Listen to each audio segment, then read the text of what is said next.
জি আসসালামু আলাইকুম বন্ধুরা, সবাই কেমন আছেন? আলহামদুলিল্লাহ, আমিও ভালো আছি।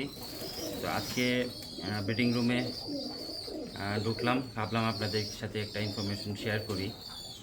যেমন আমরা বর্তমান যে সময়টায় আছে, টেম্পারেচার আমরা নর্মালি দেখতে পাইতেছি 38, 39, 40, 37, এবং দিনের বেলা অত্যাধিক পরিমাণ গরম।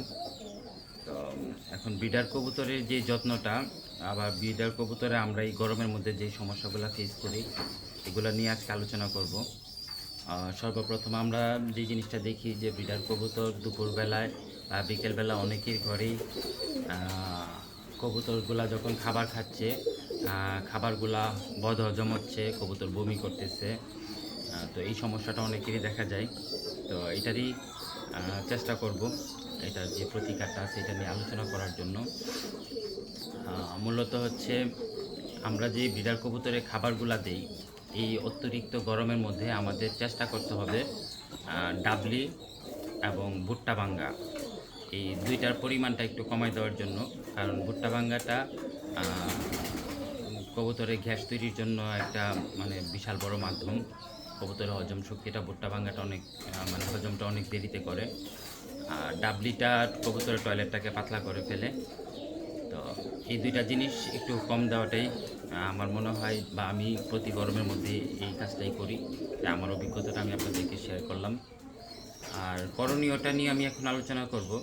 করণীয়টা হচ্ছে গরম এবং শীত মূলত অলওয়েজই আমাদের ব্রিডার কবুতরকে অবশ্যই আমাদেরকে ব্রিডার কবুতরের কৃমি যে কোর্সটা থাকে, যেমন কৃমি, লিভার টনিক, ভিটামিন এবং ক্যালসিয়াম, এই কোর্সটা আমাদের কমপ্লিট করতে হবে। তো ভিটামিন, ক্যালসিয়াম, লিভার টনিক এগুলা আপনি রোদে গরমে আপনি করতে পারবেন, বাট কৃমিটা আপনাকে অবশ্যই একটা বৃষ্টির দিন দেখে, ঠান্ডার দিন দেখে, ওয়েদারটা যখন একটু ঠান্ডা পড়বে তখন আপনাকে করতে হবে। আদারওয়াইজ অনেক সময় কবুতর বমি করে, কবুতর অনেকের কবুতরে বিভিন্ন ধরনের সমস্যা তৈরি হয়, আবার অনেকের কবুতর মানে লোড নিতে পারে না, টাল হয়ে যায়, এরকম অনেক ধরনের সমস্যা হয়। যার কারণে কৃমিটা একটু ঠান্ডা ওয়েদার দেখে করে নেবেন। আর পাশাপাশি ভিটামিন, ক্যালসিয়াম এগুলো করবেন। আর যাদের কৃমি কোর্সটা করা আছে তারাও খাবারের ক্ষেত্রে ওই জিনিসটা ফলো করবেন। তারপরেও যদি বমির যে সমস্যাটা হয়, ওই সমস্যাটা থেকে দূরে রাখার জন্য কবুতরকে চেষ্টা করবেন আপনারা সপ্তাহে অন্ততপক্ষে একদিন হলেও লেবুর শরবত দেওয়ার জন্য। লেবুর পাশাপাশি আপনারা এটা ফেলো, হ্যাঁ জি, পাশাপাশি আপনারা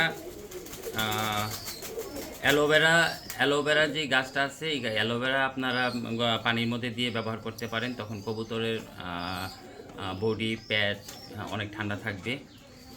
তো এই জিনিসটা আপনারা যদি করতে পারেন তাহলে আর মেডিসিনে যেতে হবে না।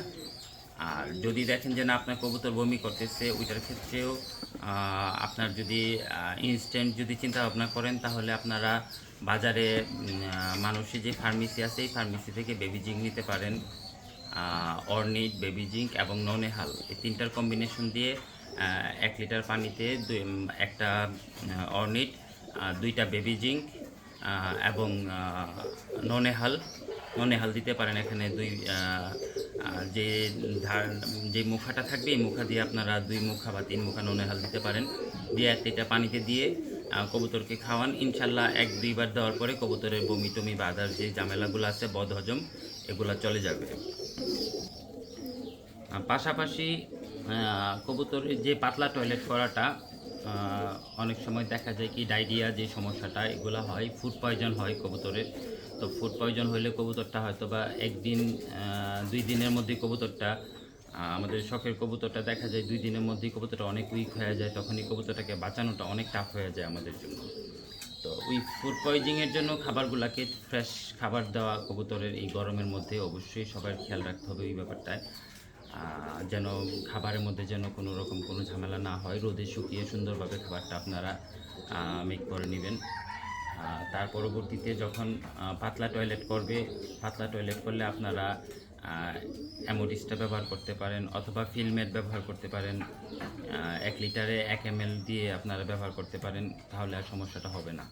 আর কবুতর যখন পাতলা টয়লেট করবে তখন কিন্তু কবুতরের এই যে হাড্ডি বা আমরা যেটা বলি বুকের যে হাড্ডিটা, কবুতর ওয়েট কমে যাওয়া, এই সমস্যাগুলা তখন থেকেই তৈরি হয়। এই বন্ধুরা যদি শুরু থেকে আপনারা এই কাজটা করতে পারেন, কবুতরকে যদি যত্নে রাখতে পারেন, আপনাদের একটু পরিশ্রম, একটু সাবধানতাই হয়তোবা আপনার শখের কবুতরটাকে সুস্থ রাখবে, ভালো রাখবে।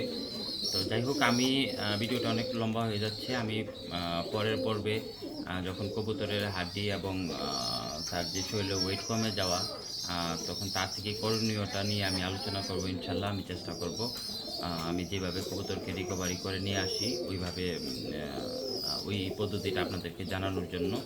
তো যারা ভিডিওটা শেষ পর্যন্ত দেখছেন সবাইকে ধন্যবাদ। আর আপনারা যদি ভিডিওটা ভালো লাগে থাকে, আপনাদের যদি ইনফরমেটিভ মনে হয়, অবশ্যই ভিডিওটা শেয়ার করে দিবেন যেন যারা আছে সবাই দেখতে পারে। তো ধন্যবাদ সবাইকে পাশে থাকার জন্য। আসসালামু আলাইকুম ওয়া রাহমাতুল্লাহি ওয়া বারাকাতুহু।